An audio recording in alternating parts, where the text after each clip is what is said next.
యాక్చువల్‌గా ప్రతి మనిషికి స్వార్థం అనేది ఉంటుంది. ఆ స్వార్థం ఎట్లా ఉండాలి అంటే ఉంటుంది. ఎట్లా మనకి మంచి జరిగే వరకు ఆ స్వార్థం బెటరే. అవతల వాళ్ళకి అన్యాయం జరగకుండా. అవతల వాళ్ళకి అన్యాయం జరిగే స్వార్థం ఏదైతే ఉంటదో అది క్రైమ్‌తో సమానం. ఆ క్రైము ఇక్కడ కనిపిస్తుంది. అంటే ముగ్గురు స్వార్థపరులే. ఏ రకమైన స్వార్థపరులు? పెంచి అన్నిట్లోనూ పర్ఫెక్ట్‌గా ఆ అమ్మాయిని ఒక దారి తీసుకొచ్చిన కుటుంబాన్ని, తల్లిదండ్రులను కాదని ఏ రోజైతే ఆ అమ్మాయి ఇంట్లో నుంచి బయటకొచ్చిందో అది స్వార్థం. తన ప్రేమించిన వ్యక్తితోటే పెళ్లి చేసేసుకోవాలి, ఎళ్ళిపోవాలి. తల్లిదండ్రులు గుండెల మీద కొట్టి వచ్చేసింది. ఈ రోజున ఇక్కడ కూర్చుంది. వాళ్ళని ఒప్పించుకొని వాళ్ళకేదైనా జేసుంటే ఈ రోజున ఆళ్ళిద్దరు చెంపలు పగలగొట్టడానికి ఆ పేరెంట్స్ ఉండేవాళ్ళు. కనీసం ఆయన తండ్రి చనిపోయినప్పుడు కూడా వెళ్ళలేనంత స్వార్థభరితంగా ఈ అమ్మాయి ఉంది. తనకి అవసరం ఏదైతే ఉందో దాన్ని హ్యాపీగా తను తెచ్చుకోవడం కోసమని ఇంత దూరం దిగజారిన వ్యక్తి ఈవిడ. సో, ఈవిడ స్వార్థం ఏదైతే ఉందో అది క్రైమ్‌లోకి రాకపోవచ్చు. తప్పు కింద మాట్లాడుకోవాలి.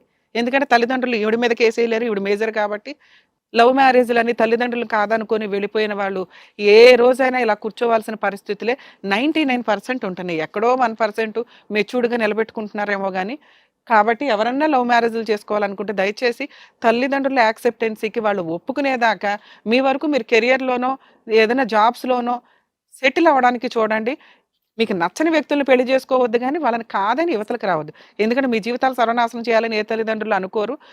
వాళ్ళని ఒప్పించేదాకా ఓపిక పడితే బెటరు. ఇలా అన్యాయం అయిపోకుండా ఉండడానికి. ఎందుకంటే ఈ రోజున ఆ అబ్బాయి కాలర్ పట్టుకొని మాట్లాడడానికి ఈ అమ్మాయికి కుటుంబ సభ్యులు ఉండి కూడా లేకుండా చేసుకుంది తన చేతులారా. ఆయన విషయానికొస్తే ఆయన స్వార్థపరుడు. ఎంత దారుణం అంటే ఇన్ మిమ్మల్ని నమ్ముకొని ఒక అమ్మాయి మీ దగ్గరకొస్తే నీ స్వార్థంతో యాక్చువల్‌గా బెస్ట్ ఫ్రెండ్స్ కామన్‌గా ఉంటారండి. ఈ రోజున బెస్ట్ ఫ్రెండ్స్ అంటే బెనిఫిట్స్ విత్ బెస్ట్ ఫ్రెండ్స్ అని ఏదో కామన్‌గా వెళ్ళిపోతున్నాయి గానీ, ఒకప్పుడు బెస్ట్ ఫ్రెండ్స్ అంటే ఎంత క్వాలిటీగా ఉంటారంటే ముందుగా వీళ్ళిద్దరికీ పెళ్లయింది కాబట్టి వీళ్ళిద్దరూ తల్లిదండ్రులతో సమానం ఆ అమ్మాయికి. ఆ అమ్మాయికి ఎనకాల బ్యాక్‌గ్రౌండ్‌లో ఎవ్వరు లేరు. ఆ పిల్లకి ఏదైనా మంచి సంబంధం చూసి పెళ్లి చేయాలన్నా ఈళ్ళకున్న ఏజ్‌కి వీళ్ళు గొప్ప వ్యక్తుల కిందే లెక్క. వీళ్ళు ఉండి ఆ అమ్మాయికి ఓ మంచి సంబంధం చూసి పెళ్లి చేయాల్సిన పాత్రలో ఉండి స్వార్థంగా ఒక కన్నేసిన వ్యక్తి అనమాట అతను. ఆ స్వార్థం ఎంత దారుణంగా ఉందంటే 2 ఇయర్స్ నుంచి అనేది ఫిజికల్ రిలేషన్ అండి. అంతకు ముందు నుంచే వాడికి కన్నుంది ఆ పిల్ల మీద. ఆ అమ్మాయికి ఎవరు లేరు కాబట్టి ఆ అమ్మాయి స్వార్థం గురించి తర్వాత మాట్లాడదాం. ఈయన విషయానికొస్తే రెగ్యులర్‌గా ఆ పిల్ల ఏ హాలిడేస్ వచ్చినా వీళ్ళింటికే వస్తది. ఈళ్ళింట్లోనే తిరిగిద్ది. ఆ పిల్లకి చీమ చిటుకు కన్నా షేర్ చేసుకుంటున్న ఒక వ్యక్తి, ఒక భయంకరమైన సహజంగా ఉన్న ఒక దేవుడిలాంటి ఫ్రెండ్ అన్నట్టు.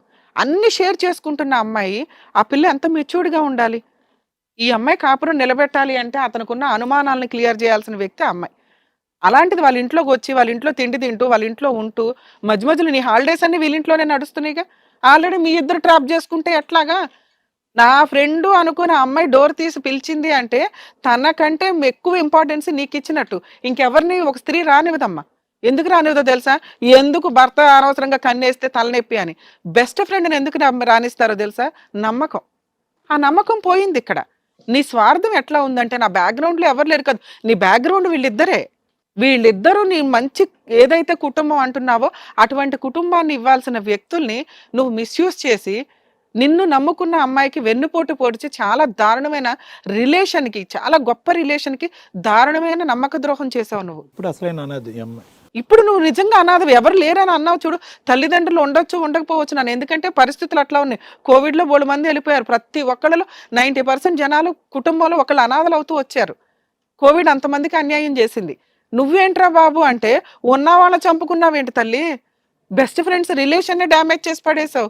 ఏమనుకుంటున్నారు మీ ఇద్దరు స్వార్థంతో నువ్వు చేసిన పనేంటో తెలుసా? ఆహా! ఇక నన్నేమి అనదు. నా బెస్ట్ ఫ్రెండ్ కదా! ఇవాళ కాకపోతే రేపైనా యాక్సెప్ట్ చేయకపోద్దా? వేరే ఆప్షన్ లేదు. ఆ పిల్లకి కూడా ఎనకాల ఎవడు మాట్లాడేవాళ్ళు లేరు కాబట్టి. ప్రెగ్నెన్సీ తెచ్చేసుకుంటే ఏమీ మాట్లాడదు. లీగల్‌గా వెళ్ళిపోతే ఆ అమ్మాయికే లాసు. ఎందుకంటే ఆయన నాకే ఓటేస్తున్నాడు కదా! నాతోనే ఉంటానంటాడు. నోరు మూసుకొని అడ్జస్ట్ అవుతది. అని నువ్వు స్వార్థంతో ఆలోచించింది నీ గొయ్య నువ్వు తవ్వుకున్నావు తల్లి. చాలా దారుణమైన క్యారెక్టర్‌లెస్‌తో సమానం. ఎవరైనా ఒకళ్ళని లవ్ చేస్తారు, మోసపోతారు. అలా లవ్ చేసి నువ్వు మోసపోయి ఇప్పుడు ప్రెగ్నెన్సీగా ఉంటే నిన్నిలా తీసుకెళ్ళి పోలీస్ స్టేషన్‌లో కేస్ ఫైల్ చేయిస్తే వాడు జైలుకెళ్ళేవాడు. కానీ నువ్వు ఈళ్ళింట్లోకి ఉండి అన్నీ తెలిసి ట్రాప్ చేసి నువ్వు కావాలని ఫిజికల్ రిలేషన్స్ పెట్టుకున్న విషయం. ఇలాంటి విషయంలో అతను నిన్ను మోసం చేసినా నువ్వు కేసేయడానికి లేదు. ప్రెగ్నెన్సీ వచ్చేసిందండి, నన్ను రేప్ చేశాడండి, నన్ను నమ్మి ఇచ్చాడండి, పెళ్లి చేసుకుంటానన్నాడండి, పోలీసులు నన్ను రక్షించండి అంటే ఎవడు రక్షించడు. లా అండ్ ఆర్డర్ అనేది అన్యాయం జరిగిన వాళ్ళకి కానీ అన్యాయం చేసిన వాళ్ళకి కాదు. మిస్యూజ్ చేసుకుంటానంటే కుదరదుగా. పో అవతల పో అంటారు. అప్పుడు మీరు తిట్టుకునేది లా అండ్ ఆర్డర్‌నే. అమ్మమ్మో! ఒక అబ్బాయి నన్ను మోసం చేసేస్తే నాకు కేసే తీసుకోలేదండి అని. ఏ రకంగా తీసుకుంటారు? నీకు వీళ్ళ స్టోరీ తెలీదా? వీళ్ళెవరో నీకు తెలీదా? ఆ అబ్బాయి నీ ఇంటికి ఎందుకు వస్తున్నాడో తెలీదా? తాగొచ్చి డోర్ కొట్టినప్పుడు ఆల్రెడీ అతను చెప్తున్న ఎలిగేషన్స్ అన్నీ రాంగ్. అమ్మాయి ఫోన్‌లు మాట్లాడుతదనేది రాంగ్. ఎందుకంటే ఎవరితో మాట్లాడుతుందో నీకు తెలుసు. ఆ అమ్మాయి వంట చేయట్లేదనేది రాంగు. ఆ అమ్మాయి పుట్టింటికెళ్ళిందనేది రాంగు. అన్నీ తెలిసి నువ్వు డోర్ ఓపెన్ చేశావు అంటే, నువ్వా ఆ అమ్మాయిని చంపడానికి ప్రయత్నించినట్టు లెక్క. ఆ పిల్లకి జీవితమే పోయిందంటే చచ్చిపోవడంతో సమానం. నమ్మి 7 ఏళ్ళు కాపురం చేయడం అంటే మామూలు విషయం కాదు ఈ రోజుల్లో. అలాంటి కుటుంబంలో నిప్పులు పోసావు నువ్వు. నీకేం న్యాయం చేయాలిక్కడ? లా అండ్ ఆర్డరే న్యాయం చేయదు. నేనెక్కడ చేసేది? లాస్ట్‌లో మాట్లాడతా. నాన్న ఎవరమ్మా నువ్వు లవ్వర్‌వా? హస్బెండ్‌వా? మంచి సిటిజన్‌వా? క్రిమినల్‌వా? చెప్పు ఒకసారి. క్రిమినల్‌వి నువ్వు. నిన్ను నమ్ముకొని వచ్చిన లవర్ ఎవరైతే ఉన్నారో ఆ అమ్మాయికి ఏ రోజు నువ్వు ప్రాపర్‌గా న్యాయం చేయలే. ఒక అనాథగా ఉన్న పిల్లని వాడేసుకొని ప్రెగ్నెన్సీ తెచ్చి భార్య ఎందుకు ఒప్పుకోదనే విషయంలో ఉన్నావు కాబట్టి నువ్వు లవర్‌గా పనికిరావు. అసలు లవర్ అనే ముద్ర పనికిరాదు నీకు. చీటర్ అనమాట. అమ్మాయిలను వాడుకునే చీటర్ కింద లెక్క నువ్వు. మంచి హస్బెండ్‌వా? కానే కాదు. నిన్ను నమ్ముకొని 7 ఇయర్స్ ఒక అమ్మాయి కాపురం చేస్తే, ఆ అమ్మాయి మీద పాలోడొచ్చినప్పుడు వంగి చూస్తదండి, వంపులు చూపిస్తదండి అంటున్నావు. ఎంత దారుణమో తెలుసా? ఆ అమ్మాయిని నువ్వు వదిలించుకోవడానికి, ఆ అమ్మాయిని ఒక ఆహ్, చక్రంలో బంధించటం కోసం నువ్వు చేసిన ట్రాప్ ఇదంతా. మేము ఎంత అడుగుతున్నా నువ్వు చెప్పలేకపోతున్నావు. ఎందుకంటే క్రియేట్ చేసుకొని వచ్చిన మాటలు ఇవన్నీ. ఈ పిల్ల ఇక్కడ ప్రోగ్రామ్ పెట్టింది. ఈ ప్రోగ్రామ్‌లో నేను ఆళ్ళని నమ్మిచ్చేయాలి. ఏం నమ్మిచ్చాలా? ఆల్రెడీ కొన్ని డైలాగులు అక్కడ చెప్పావు కదా! ఫోన్‌లు మాట్లాడుతది. తీస్తే ఫోన్‌లు లేవు. ఆ పిల్లతో మాట్లాడుతుంది. ఇద్దరు ఒప్పుకుంటున్నారు. ఆ విషయం నీకు తెలుసు. ఆ అమ్మాయి పుట్టింటికి వెళ్ళదన్న సంగతి నీకు తెలుసు. అయినా ఆ పిల్లకి ఆ విషయం చెప్పి ఫిజికల్ రిలేషన్ పెట్టుకున్నావు. ఇక్కడ మాకేదో స్టోరీ చెప్పాలి కాబట్టి, ఆ పిల్లని హింసించాలి కాబట్టి, ఆ పిల్లని రోజు నువ్వు అన్నం వండట్లా, నీళ్లు పెట్టట్లా, నన్ను పట్టించుకోవట్లా. ఏం పట్టించుకోవాలి? ఇంట్లో పిల్లని పట్టించుకోవాలా? నిన్ను పట్టించుకోవాలా? ఆ అమ్మాయి అన్నీ చేస్తానని చెప్తుంది. నాకు భర్త తప్ప ఇంకెవరండి? నేను అతనికి కాకపోతే ఎవరో చేసుకుంటాను అంటుంది. అంత అంటుంటే మాకు తెలీదా? వండిద్దా వండదా ఆ పిల్ల ఇంట్లో? వండిద్ది మేడం. మరి ఎందుకు అబద్ధం చెప్పావు ఇక్కడ? ఆ పిల్లని ట్రాప్ చేయడం కోసం ఈ పిల్లని విలన్ చేస్తూ రోజు హింసించుకుంటూ కూర్చున్నావు. ఎందుకంటే మీరిద్దరు కలిపి ఆ ఇంట్లోకి రావాలి మళ్ళీ ఏదో రకంగా. నీ మొఖానికి వేడి నీళ్ళు పెట్టలేదా? ఏం చేద్దాం అనుకుంటావు? ఆ పిల్లని ఏం చేద్దాం అనుకున్నావు? ఈ పిల్లని ఏం చేద్దాం అనుకున్నావు? కాసేపేమో ఆ పిల్లని పెళ్లి చేసుకుంటానంటావు. ఇప్పుడేమో ఇద్దరు కావాలంటావు. 4 బీగితే ఇద్దరు వద్దంటావు. ఇక్కడ ఒక పిల్ల ఉంది, లీగల్ ప్రొసీడింగ్స్ మాట్లాడితే ఆ అమ్మాయి కేసు ఎందుకు వేయలేదో చెప్పా. అవునా? అవును మేడం. మీ ఆవిడకి తలుచుకుంటే ఎన్ని కేసులు వేస్తుందో తెలుసా? మీ ఇద్దరి మీద కేసు వేయడానికి మీ ఆవిడకి రైట్స్ ఉన్నాయి. మీ ఇద్దరు 7 ఇయర్స్ జైలుకి వెళ్తారు. భార్య ఉండగా అక్రమ సంబంధం పెట్టుకోవడం లీగల్గా వ్యాలిడో గొంగోరో అని గొంతు చించుకుంటున్నారు కదా. మీ ఇద్దరు పెళ్లి చేసుకున్నారని చెప్పడం ఒక నిమిషం పని అమ్మాయికి. ఎందుకంటే మీ ఇద్దరు ఫోటోలు అన్ని దొరికినాయి మాకు. అంత విచ్చలవిడిగా తిరిగారు. మీ స్వార్థంతో మీరు తీసుకున్న గొయ్యకి ఆ అమ్మాయితో నువ్వు జీవితకాలం కాపురం చేయాల్సింది. ఆ పిల్ల మిస్టేక్ ఎక్కడ ఒక్క పాయింట్ కనిపించట్ల. అక్రమ సంబంధం పెట్టుకొని ఎదురుగా ఖాళీగా తేరగా దొరికింది. నీకు బయట అమ్మాయిలు ఎవరు దొరకరు. ఎందుకంటే నీ బుద్ధికి పెద్దగా గబుకుని పడిపోరు ఎవరు. అంతా తెలుస్తుంది కదా.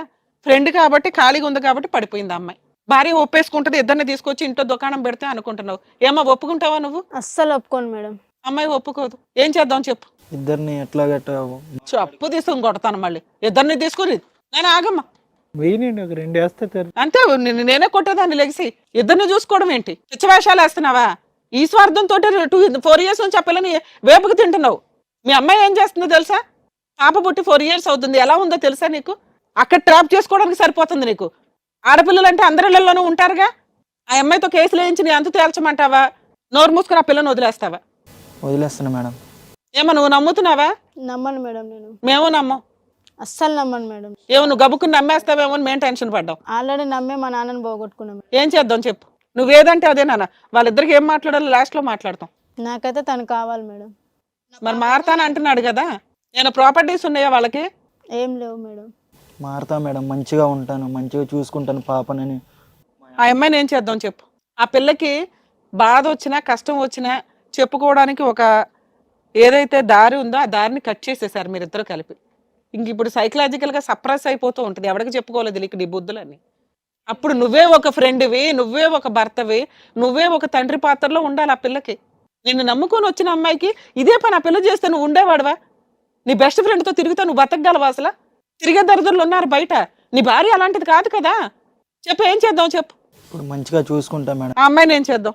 నానా నీకు తెలిసి నువ్వు కావాలని చేసుకున్న పరిస్థితి, లీగల్గా నీకు ఎటువంటి సపోర్టు లేదు. నువ్వు వచ్చి నాకు న్యాయం చేయండి అన్నా మేము ఏమీ చేయలేము ఈ కేసులో.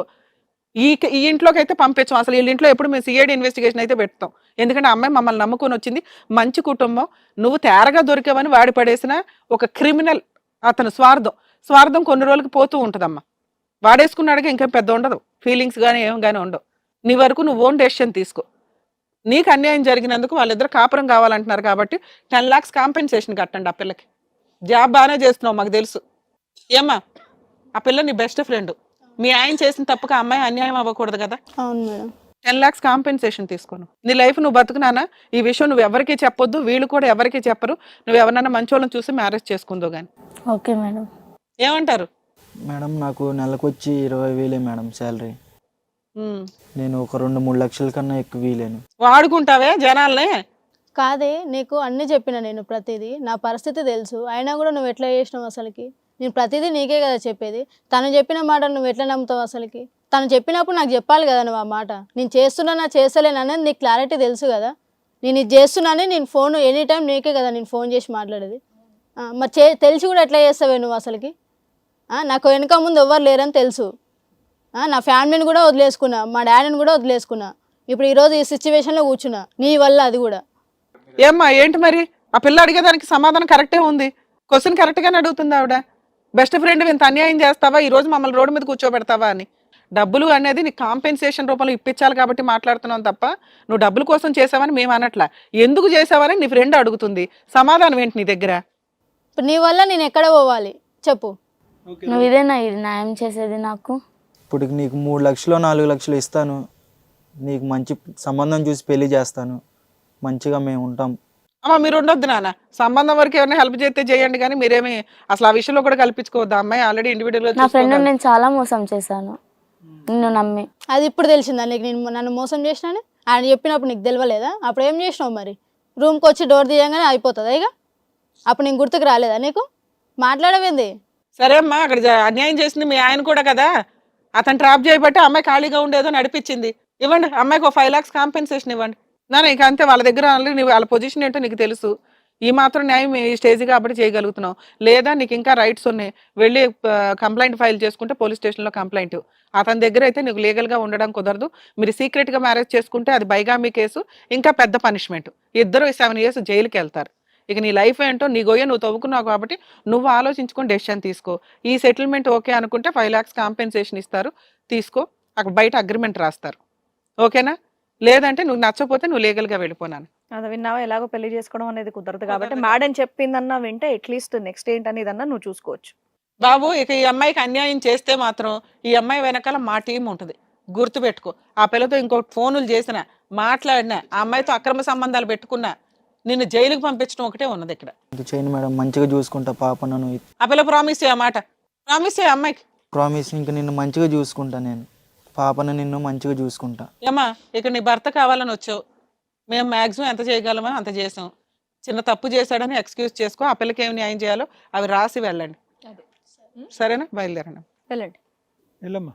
Thank you sir, thank you ma'am. వాళ్ళకి కరెక్ట్గా జడ్జిమెంట్ ఇచ్చి మరీ పంపించారు, ఏం చేయాలనేది కూడా చెప్పారు. Thanks a lot. సో మరో కథతో మళ్ళీ కలుద్దాం. హలో అండి, నేను మీ శ్రీవాణి. ఇది కథ కాదు జీవితం కార్యక్రమాన్ని అందరికన్నా ముందుగా మీరు చూడాలి అనుకుంటున్నారా? అయితే ఇమీడియట్గా హిట్ టీవీ యాప్ని డౌన్లోడ్ చేసుకోండి, అది కూడా ఫ్రీగా. ఇందులో short news, live news, entertainment, movies అన్నీ అవైలబుల్గా ఉన్నాయి. అండ్ మీ అందరికి ఇంకో సీక్రెట్ చెప్పనా? ఇలా రండి. Yes, hit TV app download చేసుకున్న వాళ్ళకి 1000 నుంచి 1 lakh వరకు లక్కీ డ్రాస్ అనేది తీయడం జరుగుతుంది. మరి ఇంకెందుకండి ఆలస్యం? ఇమీడియట్గా హిట్ టీవీ యాప్ని డౌన్లోడ్ చేసుకోండి.